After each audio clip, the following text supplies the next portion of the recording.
কুল্লু নাফসিন যায়িকাতুল মাউত। আল্লাহ রাব্বুল আলামিন পবিত্র কোরআন মাজিদের মধ্যে ঘোষণা করে দিয়েছেন যে প্রত্যেকটা নাফসকে মৌতের স্বাদ গ্রহণ করতে হবে। এটা থেকে কেউ রেহাই পাবে না। কেউ যদি বলে স্বাদ চাখবো না তবু হবে না, স্বাদ চাখাই লাগবে। এটা থেকে পাইকমারি সরজমিনের নয়, সারা পৃথিবীর আল্লাহ রাব্বুল আলামিন যত মাখলুকাতকে সৃষ্টি করেছেন, যার মধ্যে আল্লাহ রাব্বুল আলামিন জান দিয়েছেন, তাকেই মৌতের স্বাদ গ্রহণ করতে হবে। কেউ রেহাই পাবে না। জোরে বলুন সুবহানাল্লাহ। কিন্তু মৌতের স্বাদ চাখার মধ্যে দুই প্রকার ভাগ আছে। যিনারা আশিকে রাসূল হবেন তিনারা মৌতের স্বাদ এত সুন্দর পাবেন যে আপনাকে সারা রাত্রি বর্ণনা করে আমার মতন আলেমের বুঝানোর ক্ষমতা নাই।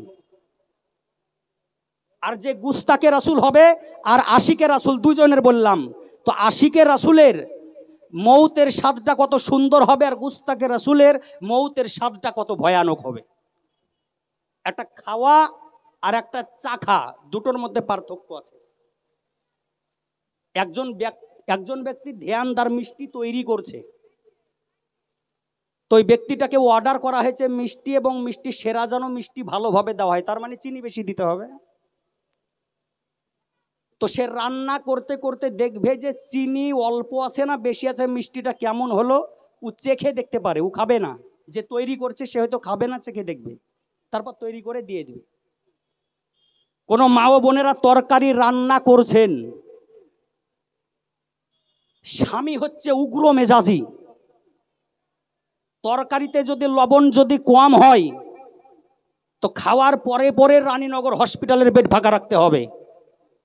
তো ওই মহিলাটা যদিও না খায়, কমসে কম তরকারি হালকা এক ফুটা ঝোল হাতের তালুতে নিয়ে জিভে ঠেকাবে এবং দেখবে লবণ ঝাল ঠিক আছে না বেশি আছে। কারণ যদি ঠিক থাকে তো ভাগ্য ভালো, আর যদি ঠিক যদি না থাকে তাহলে কি স্বামীর অত্যাচার।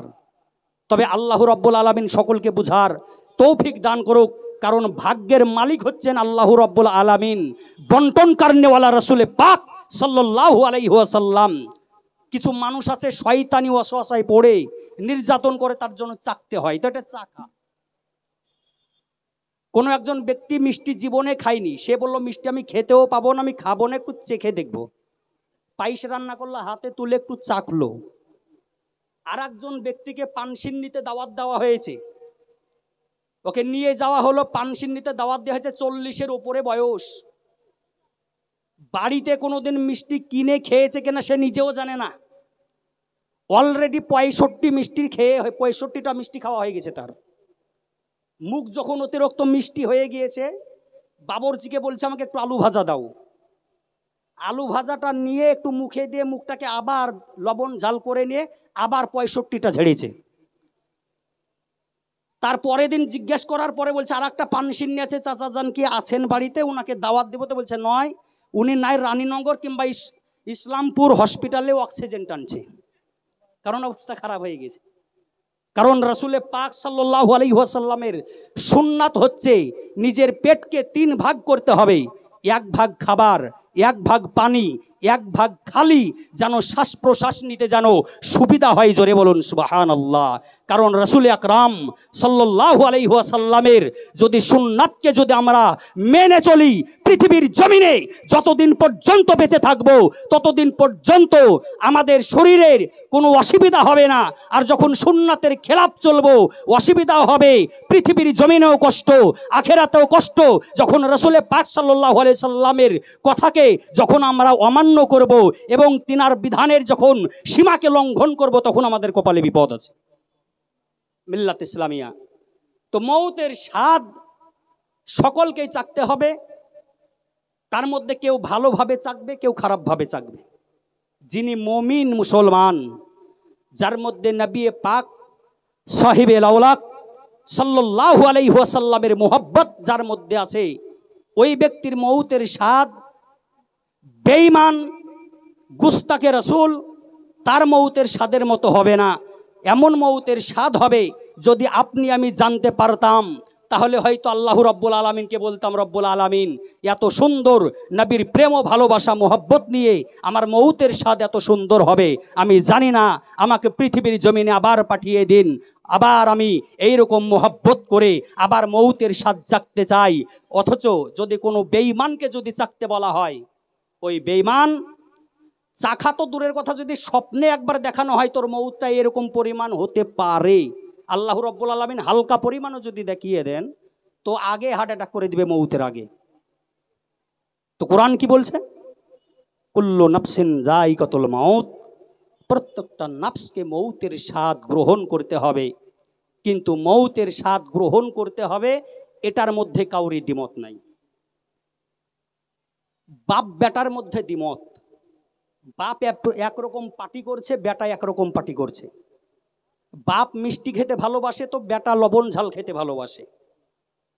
আজকে জাতির মধ্যে ভাগ, একজন বলছে মারা গেলে তাকে দাফন করতে হবে, জানাজা পড়তে হবে, আর একজন বলছে না শ্মশানে গিয়ে পুড়িয়ে দিতে হবে।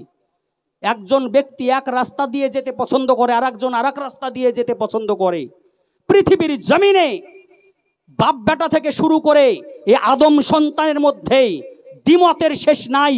কিন্তু জিজ্ঞেস করা হলো সর্বগ্রন্থ আল কোরআনকে, যে কোরআন তুমি কি বলতে পারো? তুমি তো সর্বশ্রেষ্ঠ গ্রন্থ কোরআন, তোমার ফাইসালার উপরে কেউ মাথা তুলতে পারে না, তোমার ফাইসালার উপরে কেউ কলম চালাতে পারে না, কারণ যে কোরআনের রাইটার হচ্ছেন, লেখক হচ্ছেন স্বয়ং আপনার আমার মহান রব্বুল আলামিন সৃষ্টিকর্তা। জোরে বলুন সুবহানাল্লাহ। শুধু আপনার আমার নয়, পৃথিবীতে যত মাখলুকাত আছে চন্দ্র সূর্য থেকে শুরু করে আল্লাহ রব্বুল আলামিন হচ্ছেন সৃষ্টিকর্তা। তো কোরআন ঘোষণা করে দিলেন যে হ্যাঁ আমি একটা ফাইসালা দিতে পারি, এটাতে কোনো জাতির ক্ষমতা নাই যেই ফাইসালার উপরে কেউ মাথা চাড়তে পারে। সেই ফাইসালাই হচ্ছে কুল্লু নাফসিন যায়িকাতুল মাউত, প্রত্যেকটা নাফসকে মৌতের স্বাদ গ্রহণ করতে হবে। মিল্লাত ইসলামিয়া, তাহলে আল্লাহ রাব্বুল আলামিনের বান্দা আমরা শুধু এই জায়গায় যতজন ভাই ও বাবা জীবন মা ও ভগ্নীগণ বসে আছি ততজন আল্লাহ রাব্বুল আলামিনের বান্দা নয়। পৃথিবীর জমিনে হিন্দু, খ্রিস্টান, জৈন, শিখ যত রকম জাতি রয়েছে সকল জাতি হচ্ছে আল্লাহ রাব্বুল আলামিনের বান্দা, আদম সন্তান। কিন্তু আমরা নবীর উম্মত সবাই হতে পারি না। আপনি আমি নবীর উম্মত হলেও আরও অনেক ব্যক্তি আছে তারা নবীর উম্মত হতে পারে না। সর্বদাই নবীর গুস্তাকি করে, সর্বদাই তারা অলিয়া উলিয়া গাউস কুতুবের গুস্তাকি করে থাকে। কারণ পৃথিবীর জমিনে তারা জানে যে নবী পাক সাল্লাল্লাহু আলাইহি ওয়াসাল্লামের গুস্তাকি যদি না করাতে পারি কোনো ব্যক্তিকে, তাহলে আমাদের বাইরের ঘুষটা আমরা পাবো না, আমেরিকা ইংল্যান্ডের ঘুষ পাবো না, জাপান জার্মানের ঘুষটা আমরা পাবো না।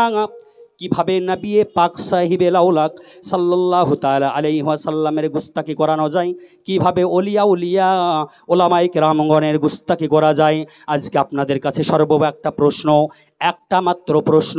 সেই প্রশ্নটা হচ্ছে পৃথিবীর জমিনে কোনো পিডাব্লিউর মোড়ে যদি একটা 3 তলা যদি বাড়ি থাকে কিংবা 10 তলা 5 তলা বাড়ি, এই বাড়িটা যদি কোর্টের অর্ডার যদি হয়ে যায় এই বাড়িটা তোমাকে ভাঙতে হবে, তাহলে কিন্তু যে জেসিপিটা আনা হবে ওই জেসিপি আসার পরে বাড়িটা কেমনভাবে ভাঙবে? যদি বলা হয় কোর্টের অর্ডার হয়ে যায়, একখানা বাড়ি আছে পিডাব্লিউর মোড়ে, এখানে চওড়া রাস্তা হবে, বিল্ডিংটাকে ভাঙতে হবে। আজকে আমার আহলে সুন্নাত ওয়াল জামাতের অনেক ভাই ও বাবা জীবন বারবার অনেকেই বলে থাকেন যে হুজুর নবী পাক সাল্লাল্লাহু আলাইহি ওয়াসাল্লামের ওলিয়া উলিয়ার কথা নিয়ে আপনারা ব্যস্ত থাকেন, আপনারা কি আর বক্তব্য পান না? মাশাআল্লাহ আহলে সুন্নাত ওয়াল জামাতের ওলামায়ের যত রকম বক্তব্য ইতিহাস জানা আছে, কোনো বাতিল ফিরকার না, এটা আপনি মনে রাখেন। তবে একটা প্রশ্ন, একটা নৌকা নদীতে চলতে চলতে একটা জায়গা ছিদ্র হয়ে গিয়েছে, এই জায়গাটা ছিদ্র হয়ে গেছে একটা পেরেক পরিমাণ, হালকা ছিদ্র। ওই ছিদ্রটাকে যদি আমাকে বন্ধ করতে হয়, ওখানে একটা টিনের পট্টি লাগিয়ে আবার চারিকোলে 7-8টা পেরেক দিয়ে আবার 8-10টা হাতুড়ের বাড়ি দিয়ে একটা ছিদ্রকে বন্ধ করা সম্ভব। তো আপনাদের মধ্যে আহলে সুন্নাতুল জামাতের আমার কিছু যুবক ভাই হানাফি মাযহাবের, তারা ইউটিউবের মাধ্যমে কিছু আন্তর্জাতিক ইন্টারন্যাশনাল ডাকাতের বক্তব্য শোনার পরে পথভ্রষ্ট হয়ে গিয়েছে। আর এই পথভ্রষ্টকে ঠিক করার জন্যই আহলে সুন্নাতুল জামাতের মুফতিয়ানে কেরাম, ওলামায়ে কেরাম আগে এই কথাটাকে নবী ওলি আউলিয়া সম্পর্কে আলোচনা এই জন্যই করে যে আপনার মৌতটা যেন, আপনার ইন্তেকাল যখন হবে আপনার মৌতটা যেন ইমানি হালাতে হয়, তার জন্য সেই দায়িত্ব অনুসারে আহলে সুন্নাতুল জামাতের মুফতিয়ানে কেরাম, ওলামায়ে দ্বীন তিনারা এই আলোচনাটা করতে বাধ্য হয়। জোরে বলুন সুবহানাল্লাহ। বলে হুজুর কেমন করে?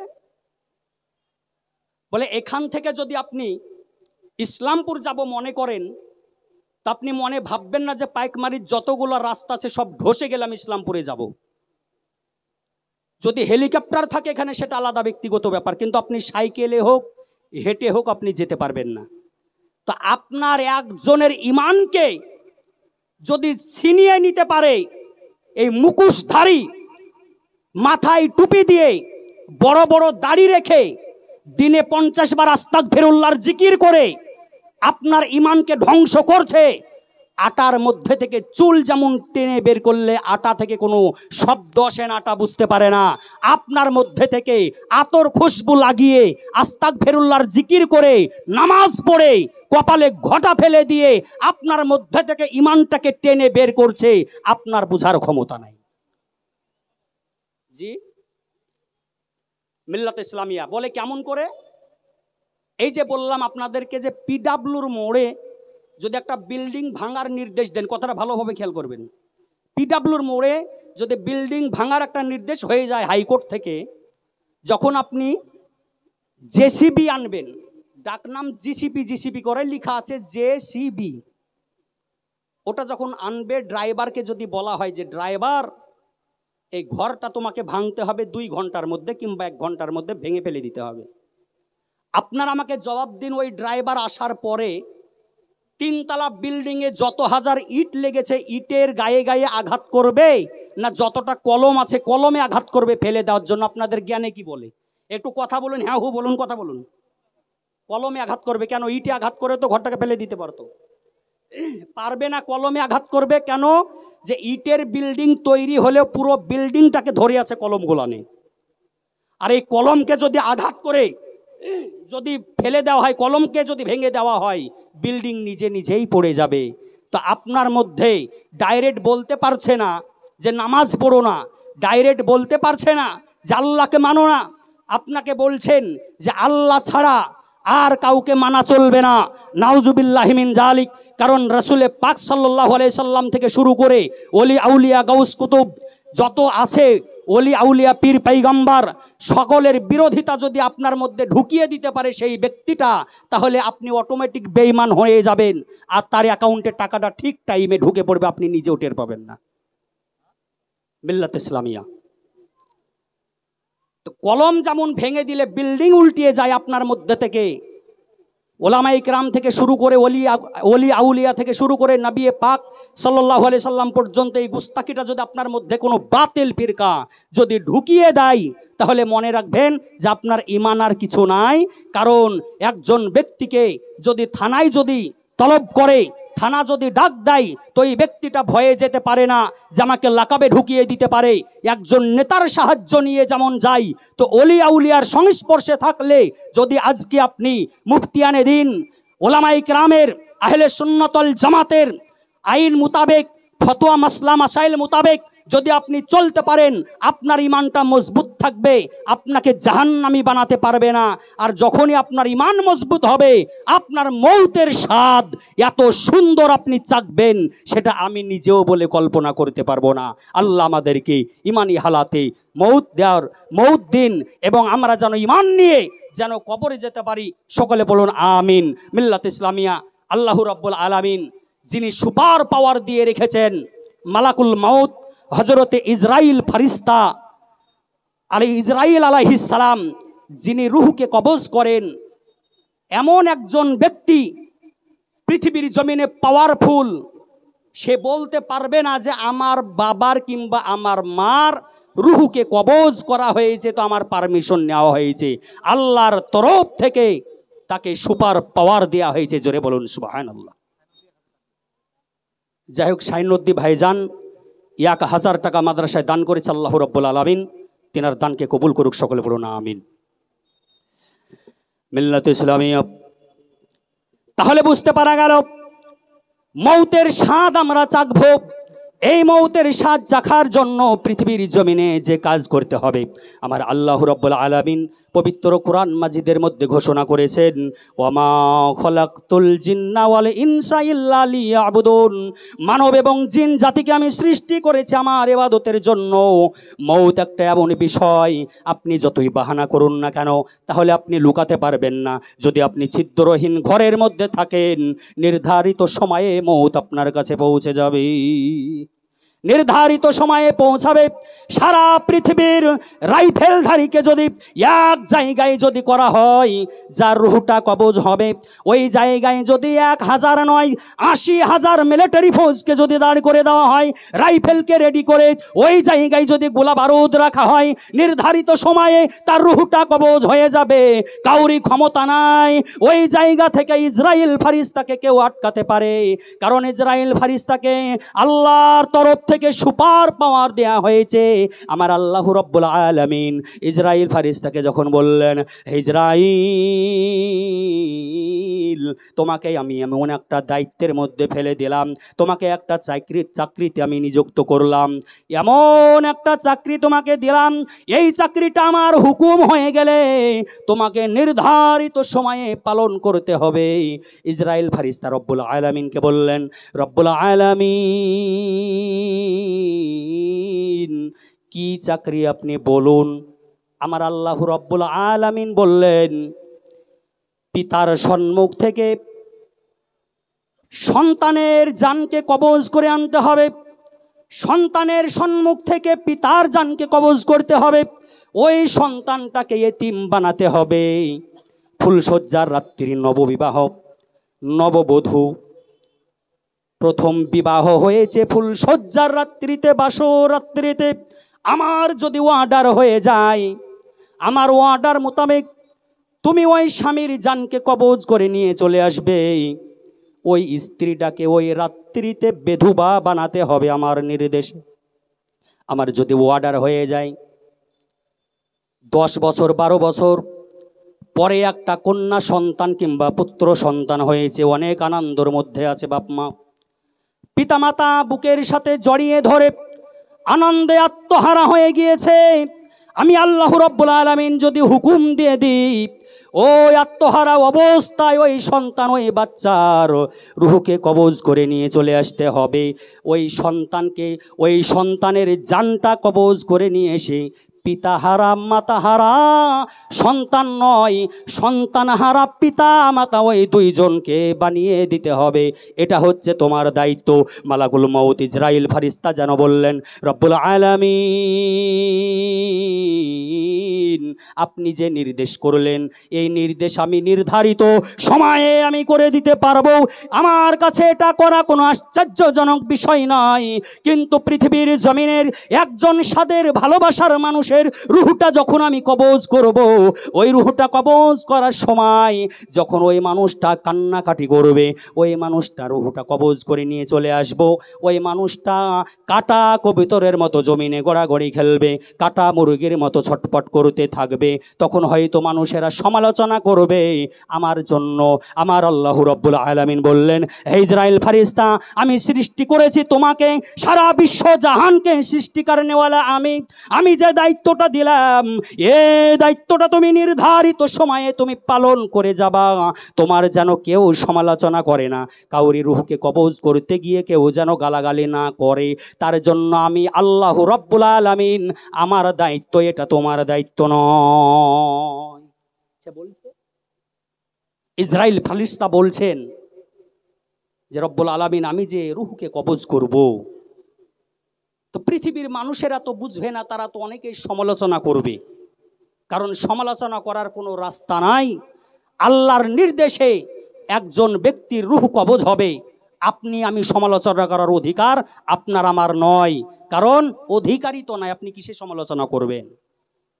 কারণ যখন ইন্তিকাল হয়ে যাবে, ইন্তিকাল হওয়ার পূর্বে আমি আল্লাহ রাব্বুল আলামিন একটা বাহানার মধ্যে ফেলে দেব।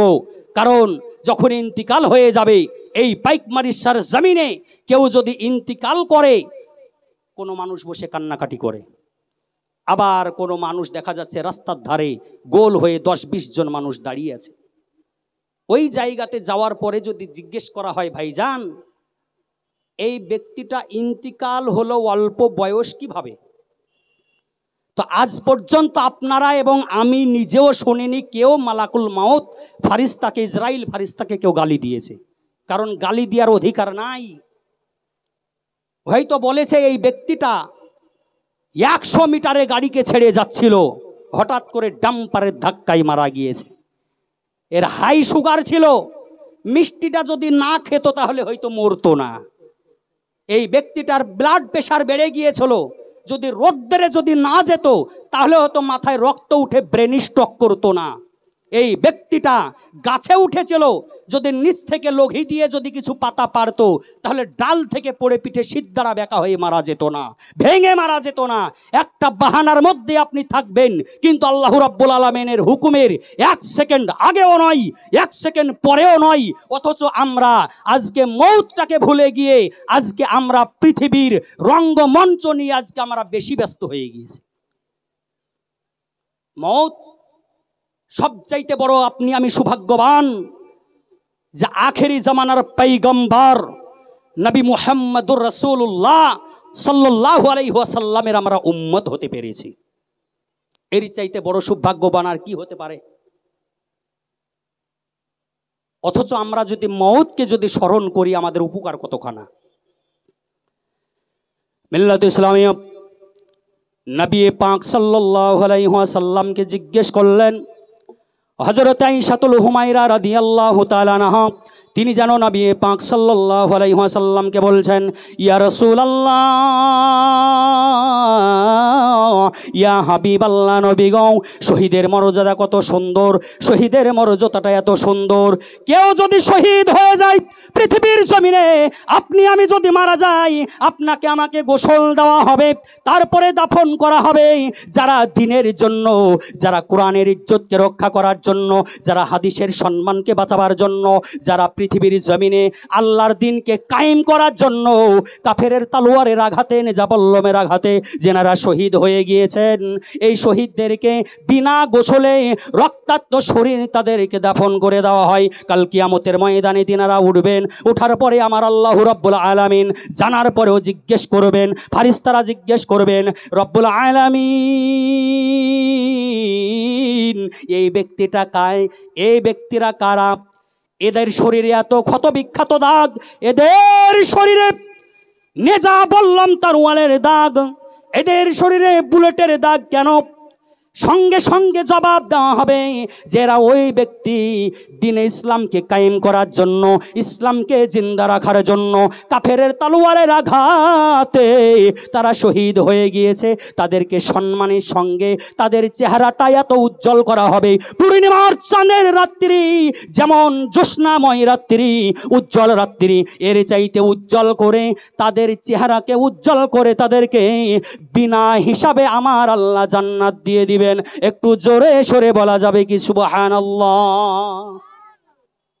একটু সুবহানাল্লাহ জোরে বলুন। কারণ শহীদ যেনারা, শহীদদের মর্যাদা এত সুন্দর যে শহীদ যেনারা হবেন প্রকৃত শহীদ, এই শহীদদের চেহারাকে পূর্ণিমা চাঁদের রাত্রি যেমন এই অপেক্ষা উত্তম উজ্জ্বল করে বিনা হিসাবে আমার আল্লাহ জান্নাতে দিয়ে দিবেন। আয়েশাতুল হুমায়রা রাদিয়াল্লাহু তাআলা আনহা তিনি নবী পাক সাল্লাল্লাহু আলাইহি ওয়াসাল্লামকে জিজ্ঞেস করেছেন, ইয়া রাসূলুল্লাহ, ইয়া হাবিবাল্লাহ, নবী গো এই শহীদের মর্যাদা কি কেউ পাবে? আপনার উম্মতের মধ্যে শহীদের মর্যাদা কেউ পাবে? নবী আমার বললেন, হ্যাঁ পাবে। আমার উম্মতেরা, যে উম্মতেরা দিনে একবার নয় দুইবার নয়, রাত দিন 24 ঘন্টার মধ্যে আমার যে উম্মত 20 বার করে মৌতকে স্মরণ করবে, তাকে এই মর্যাদা সম্মান প্রদান করা হবে। জোরে বলুন সুবহানাল্লাহ। আমরা কয়বার স্মরণ করি? আমরা মৌতকে যদি বছরে একবার স্মরণ করি, আমার মার্বেল কিংবা টাইলস বসলো কিনা এটাকে আমরা মনে মনে ভাবি দিনে 20 বার থেকে নয় 20,000 বার মনে হয় কেউ ভেবে ফেলে। সারাদিন ওটারই মনে হয় একদম বর্ণনা করেই চলে যায় যে কি হবে, এরপরে কি করব, এরপরে কি করব। হয়তো আপনাদের পাইকমারিতে নাই, অন্যান্য দিকে আছে নাকি না, এখানেও ভাবে। বাড়ি ঘর নিয়ে জি ভাবে, সকলেই ভাবে। আপনি পৃথিবীতে বসবাস করছেন, আপনার বাড়ি ঘরের প্রয়োজন আছে, আপনি বাড়ি ঘর করুন। তার মানে এটা নয় যে আপনি বাড়ি ঘর করলেন, জমি জায়গা করলেন, নিজের স্ত্রীর নামে 50 লাখ টাকার ব্যাংক ব্যালেন্স করলেন, নিজের ছেলের নামে 2-4টা ফ্ল্যাট করে দিলেন, আর আপনি সঙ্গে সঙ্গে মনে নিজেকে খুব উৎকৃষ্ট ভাবলেন, খুব নিজেকে বড় ভেবে নিলেন যে আমি হচ্ছে স্ত্রীর কাছে যোগ্য স্বামী আর সন্তানের কাছে যোগ্য পিতা। কিন্তু আপনি মনে রেখেন, আপনি ইন্তিকাল করার পরে আপনার স্ত্রী একটু কান্না মেরে অজ্ঞান হয়ে যাবে, আপনার স্ত্রী একটু চিৎকার করে দাঁতি লেগে যাবে। তারপরে যখনই আপনাকে দাফন করা হবে, ওর 40 আর না হতে হতে দেখা যাবে আর একটা খুঁজে বসে আছে। অনেকে আছে, এরকম হয়, ভুলতে টাইম লাগবে না। আপনি একবার নিজেকে বালিশের মাথা দিয়ে রাত্রিবেলায় গিয়ে চিন্তা করুন যে পৃথিবীতে আমি কার জন্য কি করছি। আজকে একটু পরকীয়া প্রেমের ভালোবাসায় পড়ে নিজের সন্তানকে ভুলে যাই, বিল্ডিং থেকে ফেলে দেয়, গলাকে টিপে মেরে দেয়, ইন্দারার মধ্যে ফেলে দেয়। কারণ পৃথিবীর জমিনে আপনি যাকে আপন ভেবে বিশ্বাস করলেন, সে আপনার যদি বেঁচে থাকতেই যদি আপন না হয়, আপনি কেমন করে গ্যারান্টি পেলেন যে আমি মারা যাওয়ার পরে এই মাদ্রাসার জমিনে আমার আত্মার শান্তির জন্য 10-20 হাজার টাকা দান করবে? আপনার কি গ্যারান্টি আছে? আপনি ক্ষমতা নাই। আপনি বেঁচে থাকতে করে যান, এখনো আপনার হাতে সময় আছে। পৃথিবীর জমিনে আপনি সংসার করছেন, বাড়ি গাড়ি আপনার দরকার আছে, করুন, তবে আল্লাহ রাব্বুল আলামিনের ইবাদতকে ভুলে নয়। আল্লাহর ইবাদত আপনাকে করতে হবে। কোরআন ঘোষণা করেছে, ওমা খলাকতুল জিন্না ওয়াল ইনসা ইল্লা লিয়াবুদুন, মানব এবং জিন জাতিকে আমি সৃষ্টি করেছি আমার ইবাদতের জন্য। তাহলে ইবাদত, আফজালুল ইবাদত হচ্ছে নামাজ। এই নামাজ কাল কিয়ামতের ময়দানে যখন আপনার হাতে যখন ডায়েরি দেওয়া হবে, সর্বপ্রথম যে হিসাবটা থাকবে সেই হিসাবটাই হচ্ছে 5 ওয়াক্ত নামাজ। আমার মুসলমান ভাইরা, আজকে এই হিসাবটা আমরা কেউ করি না। এখন হুজুর কিবলা উপস্থিত আছেন, তিনি যদি ডেকে, যদি একজন যুবক ভাইকে ডেকে যদি বলেন যে ভাই আপনি যে ঘুরে বেড়াচ্ছেন, জানেন মৌত যে কোনো সময় হতে পারে, মৌত বলে আসে না আপনাকে চলে যেতে হবে পৃথিবী ছেড়ে? বলবে হ্যাঁ হুজুর এটা ঠিক বলেছেন।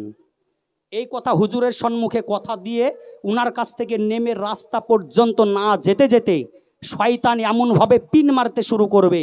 শয়তান তার ভিতরে পিন মারে এটাই যে দেখো পৃথিবীর জমিনে তোমার পাইকমারিতে একজনের 75 বছর বয়স, এখনো ব্যাগ হাতে করে হাট করে বাজার করে আনছে। আগেকার মানুষ, তাও তো ঠিক মতো আগে খেতে পাইনি, আগে তো একটু অভাব ছিল, আর এখন প্রতিদিন পোলাও, বিরিয়ানি, মাছ, গোস্ত সবই তো খাচ্ছি, তার মানে আমি নিশ্চয়ই 70 বছর তো বাঁচবই, এই ধারণাটা করে বসে আছি। স্বীকার না করলে বুকে হাতি বলেন, এটাই আপনারা ভাবেন। আপনাদের ধারণাটা বেশি এটাই যে আমি বয়স হলে গার মরবো, আর জোয়ান না মানে মরবো না, এটাই বেশিরভাগ ধারণা করে সব কিছু করছেন। দ্বিতীয় নম্বর কথা হচ্ছে, যদি বলা হয় যে নামাজ পড়েন, দাড়ি রাখেন, তো এই ব্যক্তির সাথে সাথে কথার জবাব আসে জি হুজুর পড়তে হবে। ওর শয়তান পিন মারতে থাকে যে এখনো আমার নাতি পোতা ধরে বিবাহ শাদী দিইনি কিছু, এখন একটু জমির আল ঠালাঠালি এখনো করা হয়নি, একটু কারবার করছি 2 নম্বরই, এখন নামাজ পড়ে বা কাজে লাগবে নাকি, যাই হোক আরও 10-20 বছর এটা করে নিয়ে গুছিয়ে নিয়ে নাতিপুতিদের ভবিষ্যৎটা করে দিই, তারপর 10 বছর আগে, মৌতের 10 বছর আগে তসবি নিয়ে মসজিদে ঢুকবো, আর বের হব না, শুধু বাড়িতে 3 বেলা খেতে আসবো, মসজিদে পড়ে থাকবো, আর মনে হচ্ছে 60 বছরের গুনাহ সব মাফ হয়ে যাবে। যদি স্বীকার না করেন এটাই ভাবেন, বুকে হাত দিয়ে বলেন এটাই ভাবেন আপনারা। কারণ পৃথিবীর জমিনে আপনি বেঁচে আছেন, যে কোনো মুহূর্তে আপনাকে চলে যেতে হবে। তবে মৌতকে নবী পাক সাল্লাল্লাহু আলাইহি সাল্লাম বলেছেন, মৌতকে যদি স্মরণ করা হয়, মৌতকে যদি আপনি স্মরণ করেন, তবেই আপনি আপনি শহীদের মর্যাদা পাবেন। সেটা কি? দিন রাতের মধ্যে 24 ঘন্টার মধ্যে 20 বার করে যে ব্যক্তি মউতকে স্মরণ করবে, এটা আপনার আমার কথা নয়, আকা মুস্তাফা সাল্লাল্লাহু আলাইহি ওয়াসাল্লাম বলেছেন। জোরে বলুন সুবহানাল্লাহ। নারায়ে তাকবীর, নারায়ে তাকবীর, নারায়ে রিসালাত, নারায়ে রিসালাত। মাসলাকে আলা হযরত জনাব হযরতুল আল্লাম হাফেজ কারি মাওলানা মোহাম্মদ তাইজুল ইসলাম রেজবি সাহেব, এই দেখেন জীবনী বক্তা চলে এসেছে। ইনশাআল্লাহুল আজিজ আপনাদের সম্মুখে আলোচনা করবে। একটু আপনারা যেখানে এখান ওখানে ঘোরাঘুরি না করে একটু তাড়াতাড়ি করে চলে আসুন। সময় সংকীর্ণ, আমাকে খুব স্পিডে তাড়াতাড়ি করে কথা বলতে হচ্ছে। বক্তা বসিয়ে রেখে কথা বলা ঠিক নয়। যাই হোক, আমি 5-6 মিনিটের মধ্যে শেষ করে দেব। আপনারা রাজি আছেন তো? জি। তাহলে এখানে বুঝতে পারা গেল তাহলে মউতকে স্মরণ করা কতখানা উপকারী জিনিস। তাহলে আমরা স্মরণ করব, আর পৃথিবীর মায়া পড়ে একবারেই পুরো যে ইবাদতকে ভুলে যাব তা নয়। ইবাদত আপনাকে আমাকে করতে হবে, কারণ মউতের আগে মানুষ অল্প বয়সে কিছু বুঝতে পারেন। 40 বছর বয়স এই ব্যক্তির, একজন ব্যক্তির 40 বছর বয়স, ওই ব্যক্তি স্বপ্ন দেখছে আমি 70 বছর বেঁচে থাকবো। ও নিজে নিজে স্বপ্ন দেখছে। কতদিন বাঁচবে আল্লাহ রাব্বুল আলামিন ভালো জানেন। তো ও নিজে স্বপ্ন দেখছে 40 বছর হলো আমার, এখনো 30 বছর বাঁচবো, এই স্বপ্ন দেখছে। তো 30 বছর বাঁচবে। আচ্ছা, ওর স্বপ্নটাকে আমি মিথ্যা হলেও ওকে বলছি হ্যাঁ তুমি 30 বছর এখনো বাঁচবে। 30টা বছর কয়টা দিন? 30 বছর মানে 30 বার ঈদুল ফিতরের জামাতে নামাজ পড়তে পারবে ইমামের পেছনে, কোনো টেনশন নাই। ওই ব্যক্তিকে যদি বলা হয় বহরমপুরে লালদিঘিতে গিয়ে কেকে রায়ের ঘরে একবার তোমার সিটি স্ক্যান এমআরআইটা করো, আর ডাক্তার যদি বলে যে 20 বছর কিংবা 30 বছর যা খুশি খেয়ে নাও তারপরে তুমি মারা যাবা, কথার কথা বলছি, ডাক্তার যদি বলেই দেয়, ও ভাবছে 30 বছর কোনো টেনশন নাই। ডাক্তার যদি এমআরআই করার পরে বলে দেয়, ও আজ থেকে খাবার বন্ধ করে দিবে। কারণ যে আমি 30 বছর বাঁচবো, এখনো 20 বছর যা খুশি জাল 2 নম্বরই করে নি, 10 বছরে তসবি হাত থেকে ফেলবো না। দেখা গেল 10 বছর আগেই কখন পায়খানা হয়ে যায় নিজেও জানে না। মিল্লাত ইসলামিয়া আমাদেরকে মাথায় রাখতে হবে যে পৃথিবীর মায়া ত্যাগ করে, পৃথিবীর মায়া তো আমরা ত্যাগ করব, সমস্ত গুনহার পাপের মূল হচ্ছে এই পৃথিবীর মায়া। পৃথিবীর মায়া আমাদেরকে ত্যাগ করতে হবে। আজকে দান আপনি করবেন, আপনি কত আজকে দান করবেন না করবেন সেটা 1400 বছর পূর্বে আপনার আমার নবী মুস্তাফাই জেনে গিয়েছেন যে এই মাহফিলে অমুকজন ব্যক্তি এত টাকা দান করবে। মিল্লাত ইসলামিয়া, তাহলে পৃথিবীর জমিনে মউত যখন হয়ে যাবে, আপনার আত্মীয় স্বজন আসার পরে কান্না করবে, নিজের ছেলেটা কান্না করবে, নিজের ছেলেটা কান্না করতে করতে জ্ঞান হারিয়ে ফেলবে, হুশকে হারিয়ে ফেলবে, আব্বা আব্বা বলে যেন কান্না করবে। মিল্লাত ইসলামিয়া নিজের স্ত্রীটা কাটা কবিতরের মতো ছটফট করবে, আর ইমাম সাহেবকে যাওয়ার পরে যেন বলতে থাকবে, বলে হুজুর আপনি একটু তাড়াতাড়ি করে জানাজার ব্যবস্থাটা করুন। কারণ যে আব্বা মা 50 লাখ টাকার ব্যাংক ব্যালেন্স করে দিল, যে আব্বা তোমার জন্য 4টা ফ্ল্যাট কিনে দিল, ৭০ বছরের জিন্দগিটা মাথার ঘাম পায়ে ফেলে তোমাদেরকে ভালো রাখার জন্য সব কিছু করলো, তাহলে তোমার আব্বা জানকে দাফন করে দিয়ে কেমন করে থাকবা? এইভাবে তুমি একবার চিন্তা করো। আপনার ছেলের জন্য যদি আপনি এইভাবে করেন, আপনি আখেরাতের জন্য যদি কিছু না করেন, আপনি একবার মাথা দিয়ে বালিশে মাথা দিয়ে একবার চিন্তা করুন, আর মনে মনে ভাবতে থাকুন, আমি যদি আজকেই যদি মারা যাই তাহলে আমার সন্তান আমার জন্য কয় টাকা দান করবে? আমার জন্য যদি দান করে কবরে শান্তি পাবো, আর যদি দান যদি না করে, দোয়া যদি না করে, নামাজ যদি না পড়ে, আমি তো শান্তিতে থাকতে পারবো না। তাহলে আপনি বেঁচে থাকতে নবীর ঘর মাদ্রাসার জন্য আপনার দান করে যাওয়াটা, মসজিদের জন্য শুধু তাই নয় ভালো কাজের জন্য টাকা ব্যয় করবেন, এটাই হচ্ছে আপনার জন্য কাম্য। পৃথিবীর জমিনে আপনি বেঁচে আছেন, এখনো সময় আছে, আপনাকে মনে রাখতে হবে ভাইজান, ও মা ও বোনেরা, এটাই আপনি মনে রাখবেন যে পৃথিবীর জমিনে আপনি যখন ইন্তিকাল করবেন, আপনার আত্মীয় স্বজনেরা পাশে বসে অঝর নয়নে কান্না করবে, আপনাকে সুন্দর করে সাজানো হবে, গোসল দিয়ে কাফন পরানো হবে, আপনাকে মাটি দেওয়ার পরে 40 দিন আপনার যেতে না যেতে ফ্যামিলি ভুলে যাবে, আপনার জমি নিয়ে টানাপাড়া হবে। আপনি বেঁচে থাকতে জমির ব্যবস্থা করে যান। মিল্লাত ইসলামিয়া, আপনি বেঁচে থাকতে সব কিছু কিছুর সমাধান আলেম ওলামার কাছ থেকে আপনি নিয়ে নিন। পৃথিবীর জমিনে আপনি চলে যাওয়ার পরে চিরজীবন আপনার ছেলে আপনাকে মনে রাখবে, এটার গ্যারান্টি নাই। সাদের বাড়ি করলেন, এত সুন্দর বাড়ি, মার্বেল করেও ঢুকেন না, এসি বসিয়ে ঢুকবো, এসিও বসানো হয়ে গেল। এবার বাড়ির মধ্যে ঢুকতে গিয়ে হঠাৎ করে চিটপাটাং। অনেক ব্যক্তি আছে বাড়িতে এসি বসানো হয়ে গেছে, রং কমপ্লিট, মার্বেল টাইলস কমপ্লিট, শুধু এসিটা লাগানো নাই। বলছে তাম্বু গেড়ে যখন এতদিন আছি এসিটা লাগিয়ে দিয়ে একবারে ঢুকবো বাড়িতে। বিশাল শখ। নামাজ তো 5 ওয়াক্তের মধ্যে 1 ওয়াক্ত নাই। নবী পাক সাল্লাল্লাহু আলাইহি সাল্লামের শানে যদি কিছু আলোচনা করা হয়, কি আলোচনা করলো সে নিজেও বলতে পারবে না শোনার পরেও, ধ্যান যে কোন দিকে আছে। ও বলছে এসি বসিয়ে দে। ঘরের পুতা কাটা থেকে শুরু করে আজ পর্যন্ত যখন তাম্বুতে যখন আছি তো এসিটা বসিয়ে দিয়ে একবারে ক্লিয়ার করে ঢুকবো। এসি বসানো কমপ্লিট, মিস্ত্রি এসে বললো টাকাটা দিয়ে দিন, আপনি যান ঘরে যান। এবার তো ঘরে যেতেই ঘরে না ঢুকতে হোঁচট খেয়ে পড়ে গেল, দেখা গেল পড়ে গিয়ে জবান বন্ধ। দ্রুত অ্যাম্বুলেন্সে করে কলকাতায়। ডাক্তার দেখে বলল যদি সুস্থ থাকতে চাস জীবনে যেন এই শুকনো মাটিতে খেজুরের পাটিতে শুবি, যেন খাটের গাদলাতে শুতে যাস না। পরে এসি গেল কোথার, ঘরের গাদলা গেল কোথায়? মিল্লাত ইসলামিয়া। সাদের বাড়ি আপনার থাকবে না, মেলা ভেঙে গেলে জমে না। শক্তি থাকতে আপনি ইবাদত করুন, কারণ শক্তি হারিয়ে আপনি 99 বছর ইবাদত করতে যে 3 রাকাত পড়লেন না 2 রাকাত, আপনার নিজেরই খেয়ালে আসবে না।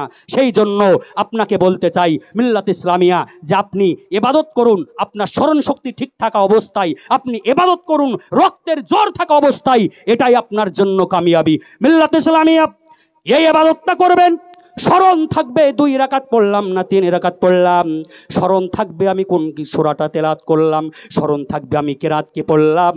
আর আপনি বাড়ি গাড়ি নিয়ে পাগল থাকলেন, স্ত্রী বউ নিয়ে পাগল থাকলেন, এবং যাদের জন্য সব কিছু করে গেলেন।